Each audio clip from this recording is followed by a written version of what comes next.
Bismillahirrahmanirrahim. Assalamualaikum warahmatullahi wabarakatuh.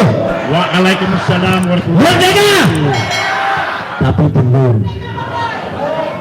Merdeka tapi belum. Kalau kata salah seorang laknatullah tadi kata Pak Sukri Fadoli, betul. Hari ini kita berkumpul bersama di gedung ini. Gedung yang sudah didirikan 88 tahun yang lalu.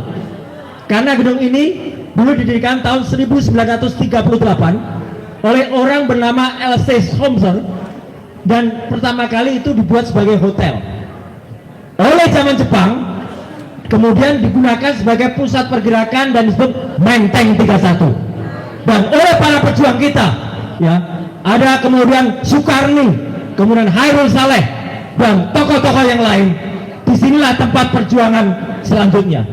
Dan beberapa bulan yang lalu, gedung ini pula kita teriakkan perlawanan kita terhadap ijazah palsu Jokowi di gedung ini. Di gedung ini pula kami waktu itu meneriakkan bersama. Ada Pak Rizal Barila dan juga ada teman-teman yang lain, ada Respon, ada Dr. Tifa, ada Bu Kurnia, ada Mas Rustam, dan ada 4 yang lain. Kita bersama-sama bergerak dan kompak. Meskipun hari ini sudah ada 2 tuyul yang melarikan diri, ada tuyul yang berkhianat, tetapi kita tetap melawan, setuju? Dan untuk GMKR, ya, saya waktu itu ketika rapat persiapan, satu aja sebenarnya awalnya daripada repot-repot, maksulkan Gibran, itu yang nomor 1. Sudah jelas tidak lulus SMA. Saya sudah buktikan di Sydney, Australia, ke UTS, ke University Technology Sydney, tidak ada kelulusan. Dan sekarang bahayanya, hari-hari ini ada upaya silent operation dengan menggunakan uang negara. Ada dari kantor sekretariat Wapres datang ke UTS meminta surat supaya seolah-olah Gibran lulus. Harus kita lawan, setuju? Lawan. Maka kalau dilawan, GMKR nanti judulnya menjadi Gibran Maksul Kebahagiaan Rakyat. Itu. Maka terakhir yang ingin saya sampaikan, ya, ayo kita ajak semua rakyat untuk mendukung gerakan GMKR. Kalau tidak, maka mereka akan menjadi dipermalukan rakyat. Malu bro kalau nggak ikut gerakan GMKR. Ya, malu bro. Jadi mari kita ikut bersama gerakan GMKR. Insya Allah Tuhan bersama kita. Allah Subhanahu Wa Taala meridhai tingkah kita. Merdeka! Allahu Akbar. Allahu Akbar. Sekian, terima kasih. Wassalamualaikum warahmatullahi wabarakatuh. Waalaikumsalam warahmatullahi wabarakatuh. Malu bro. Malu bro. Masya Allah, baru naik langsung diminta Bismillahirrahmanirrahim. Assalamualaikum warahmatullahi wabarakatuh. Dalam deklarasi mengembalikan kedaulatan rakyat ini, saya ingin menyampaikan 4 pesan. Pertama kepada Presiden Prabowo Subianto, yang kedua kepada oligarki yang telah merampas kedaulatan rakyat. Kurang dekat. Oh ya, sorry.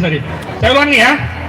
Dalam forum ini saya ingin menyampaikan 4 pesan, baik kepada Presiden kita Bapak Prabowo Subianto, dan kedua juga kepada oligarki yang dalam pertemuan sejumlah tokoh nasional beberapa waktu lalu dikeluhkan mengganggu negara kita, mengganggu ekonomi kita, mengganggu keuangan Republik Indonesia. Yang pertama, saya tegaskan, meskipun saya tidak mendapatkan mandat langsung dari rakyat, bahwa hari ini rakyat Indonesia siap berdiri tegak di samping Presiden Prabowo Subianto untuk melawan oligarki dan mengembalikan kedaulatan SDA dan tambang kita untuk sebesar-besarnya kemakmuran rakyat. Allahu Akbar. Dan dalam forum yang mulia ini saya tegaskan, jika Bapak Presiden tidak berani menyampaikan kepada masyarakat terbuka siapa biang kerok oligarki yang telah memiskinkan rakyat kita, saya sebut diantaranya itu adalah Antoni Salim, diantaranya adalah Aguan Sugianto Kusuma, diantaranya adalah Franky Wijaya, Grup Google hari ini. Yang kedua, saya ingin menegaskan bahwa dukungan rakyat ini tidak gratis. Ada harga yang harus dibayar oleh pemerintah dan presiden. Yakni apa? Harga yang harus dibayar adalah bahwa mulai hari ini presiden harus membangun kebijakan di atas basis keberpihakan kepada rakyat. Sekali presiden membangun kebijakan yang kontra terhadap kemaslahatan rakyat, pro oligarki, baik dengan dalih takut atau dengan dalih yang lainnya, maka alih-alih kami memberi dukungan, tapi kami akan berdiri paling depan untuk mengkritik presiden agar membangun kebijakan yang pro rakyat. Mantap. Ketiga, kami tahu bahwa negara kita butuh alokasi APBN. Dan sayangnya, sekali lagi sayangnya, prihatin kita. Sayangnya negara kepulauan ini, negara Republik Indonesia, 285 juta penduduknya, yang SDA-nya kaya raya. Ada hutan, ada sawit, ada nikel, ada batu bara, ada emas, dan banyak kekayaan alam yang lainnya. Hari ini dengan mekanisme sistem sekuler telah hanya dibuat untuk membuat kaya raya oligarki.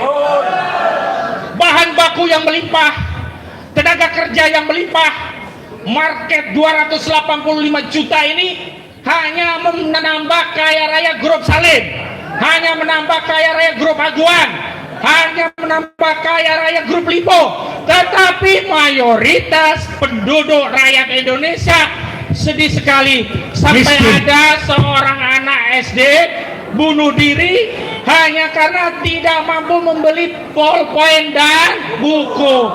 Luar biasa. Dan yang keempat, yang terakhir, jika negara ini mengelola SDA kita dengan baik, menerapkan ketentuan pasal 33 ayat 3 yang menegaskan bahwa bumi, air, serta seluruh kekayaan yang terkandung di dalamnya dikelola oleh negara dan digunakan untuk sebesar-besarnya kemakmuran rakyat, maka kami pastikan negara tidak perlu membebani rakyat dengan pajak.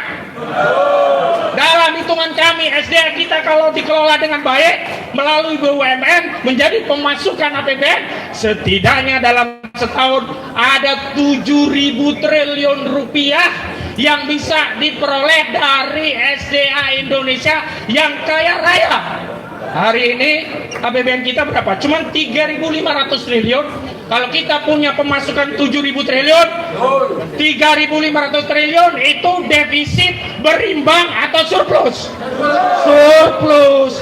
Jadi tidak hanya untuk bisa membelikan bolpen, potlot, dan buku untuk anak SD, bahkan bisa mengcover seluruh rakyat Indonesia yang sakit. Tidak perlu dinonaktifkan oleh Kementerian Sosial dengan berbagai dalih.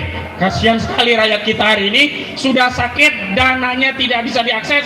Mereka apakah ingin dibunuh secara perlahan dengan kebijakan negara? Ini luar biasa kejam. Itu saja 4 pesan saya. Saya akhiri. Wassalamualaikum warahmatullahi wabarakatuh. Waalaikumsalam warahmatullahi wabarakatuh.